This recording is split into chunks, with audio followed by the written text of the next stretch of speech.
Bismillahirrahmanirrahim. Assalamualaikum warahmatullahi wabarakatuh. Perkenalkan, saya Muhammad Rabban Sidik dari mahasiswa Universitas Teknologi Digital dengan NPM 10121182. Pada kesempatan kali ini saya akan menjelaskan salah satu materi mata kuliah tanggung jawab perusahaan dan tata kelola perusahaan dan tanggung jawab sosial. Nah, materi kali ini yang saya akan sampaikan yaitu mengenai pengendalian internal. Adapun materi-materi mengenai pengendalian internal, subpoinnya yang pertama mungkin definisinya, kemudian komponen dan prinsip pengendalian internalnya, kemudian pelaporan keuangan, kemudian efektivitas eliminasi, sistem informasi akuntansi, dan juga siklus transaksi. Yang pertama, mengenai definisi pengendalian internal. Pengendalian internal adalah suatu proses yang dirancang untuk memberikan jaminan yang wajar terkait dengan pencapaian tujuan organisasi dalam bentuk yang pertama efektivitas dan efisiensi operasi, kemudian keandalan pelaporan keuangan, dan yang terakhir kepatuhan terhadap hukum. Pengendalian internal mencakup kebijakan, prosedur, dan juga praktik yang digunakan oleh suatu organisasi untuk mencapai beberapa tujuan. Yang pertama, melindungi aset organisasi dari penyalahgunaan atau kerugian, kemudian memastikan akurasi dan keandalan catatan akuntansi, mendorong efisiensi operasional, mendorong kebutuhan terhadap kebijakan manajemen, dan juga mengevaluasi kinerja dalam mencapai tujuan yang telah ditetapkan. Nah, pengendalian internal dirancang untuk memberikan keyakinan yang memadai, bukan jaminan mutlak bahwa tujuan organisasi akan tercapai.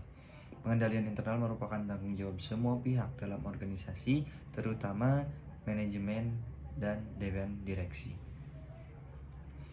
Kemudian, komponen prinsip pengendalian internal. Joso menyebutkan ada 5 komponen pengendalian. Yang pertama, lingkungan pengendalian, kemudian yang kedua, penilaian risiko, selanjutnya kegiatan pengendalian, dan juga informasi dan komunikasi, dan yang terakhir monitoring. Pengendalian yang efektif adalah yang dapat mempengaruhi kesadaran semua orang yang terlibat dalam perusahaan tentang perlunya pengendalian internal yang baik. Nah, Joso menyebutkan terdapat 5 prinsip yang perlu diperhatikan dalam penataan lingkungan pengendalian. Yang pertama, komitmen terhadap integritas dan nilai-nilai etika. Kemudian yang kedua, komit terhadap kompetensi. Kemudian yang ketiga, independensi.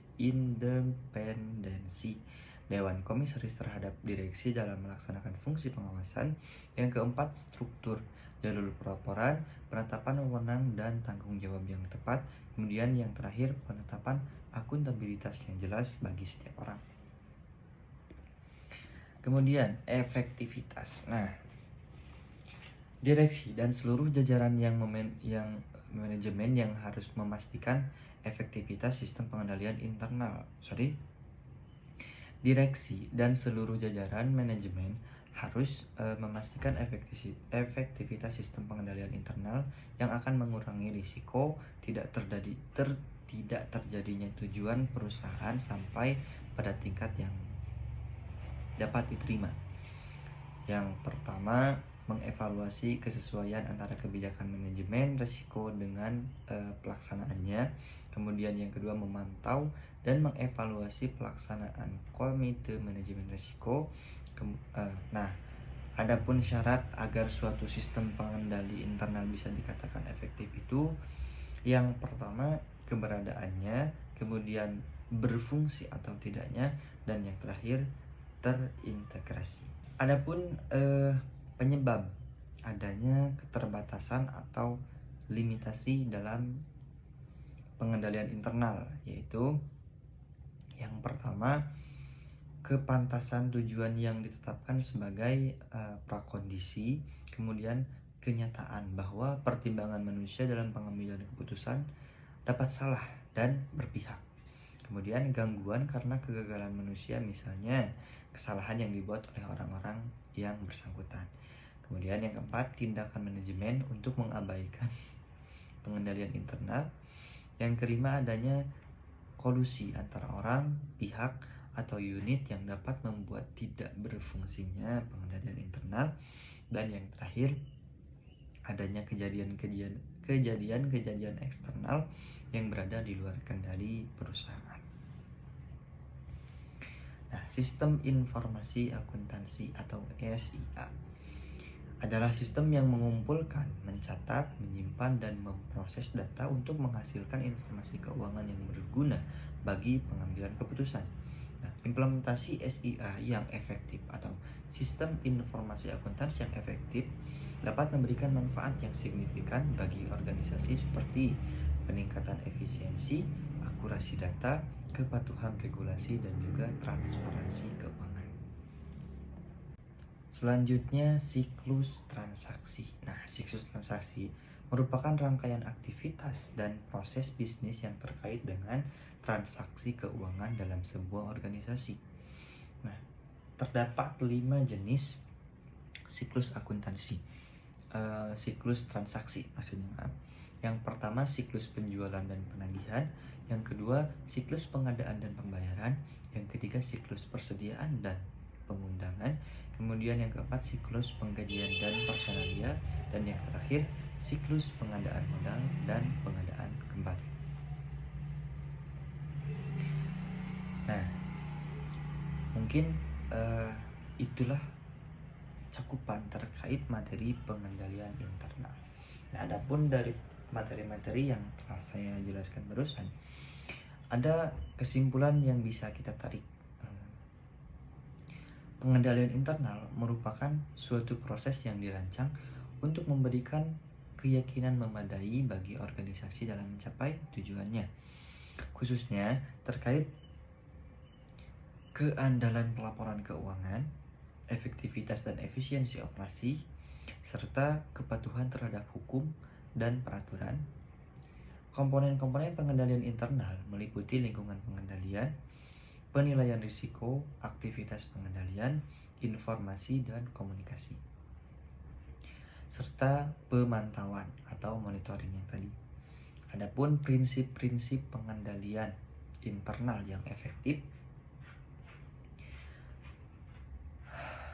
mencakup tanggung jawab yang jelas, kemudian serta pengendalian fisik atas aset dan catatan. Meskipun demikian, terdapat beberapa keterbatasan yang dapat mempengaruhi efektivitas pengendalian internal, seperti kesalahan manusia, kolusi, serta biaya yang melebihi manfaat yang diperoleh.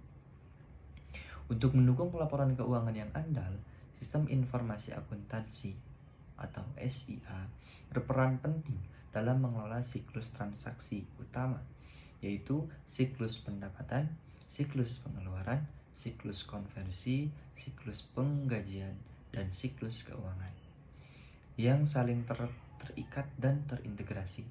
Secara keseluruhan,